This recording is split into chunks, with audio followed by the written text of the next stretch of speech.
Are you planning a combined trip to Australia and New Zealand? Then you might ask yourself, when is the best time to go? What are the right locations and how do I get around? This video will provide you with a proven 3 weeks Australia and New Zealand travel itinerary for your trip of a lifetime. Let's have a quick overview on what locations work best with 20 nights time available. I will shortly go into the finer details on when, why and how to plan this all, so stay with me. Sydney 3 nights, Cairns 3 nights, Adelaide 2 nights, 𝗪𝗪𝗪𝗪 2 nights, Wanaka 2 nights, Franz Josef 1 night, Hokitika 1 night, the Nelson-Tasman region 2 nights, 𝗿𝗲𝗰𝗪𝗪𝗧𝗥𝗔𝗍 area 2 nights, and the Coromandel Peninsula 2 nights. My first recommendation might surprise you. In general terms, it is best to spend more time in New Zealand than Australia. The key reason is the different mode of transportation and time spent at each location. New Zealand is a self-drive paradise, so you will spend more time on getting from A to B. However, in Australia, you'll need to use domestic flights to avoid long-distance drives for a relatively short holiday period, such as a couple of weeks. Therefore, out of 20 nights, I recommend that you spend 8 nights in Australia and 12 nights in New Zealand. So that's your first important planning step. Locations sorted.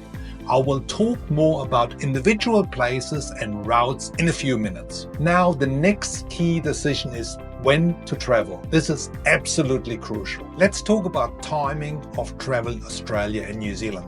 The climate and travel seasons between parts of Australia and New Zealand are very different from each other. This important fact is often missed by travelers. For many places in Australia, the summer season is not the best time to visit, while in New Zealand, it is the best time. For New Zealand, the main travel season is between October and April. New Zealand has spring, summer, autumn and winter season. Generally speaking, you can travel throughout the year, but in the winter months between June and August, the daylight hours are much shorter. For Australia, the best travel season depends on where in Australia you'll be. For example, the far north of Australia has the rainy and cyclone season between November and March. These are not good times to visit those locations. Also, the outback areas such as Uluru, Ayers Rock are far too hot during these months. So for the northern and central Australian regions, the best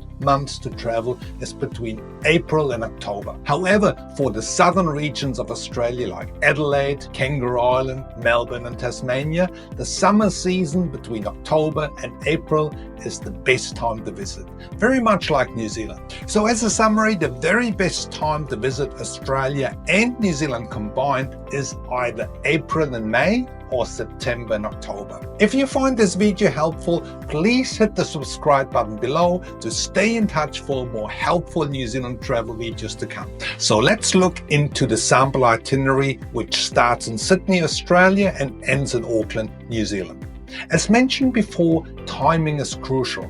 So if you travel in April or May, you may want to reverse the itinerary and start in Auckland to cover the lovely New Zealand autumn season. If you travel in September or October, you want to start in Sydney, as the later you travel New Zealand, the warmer it should get.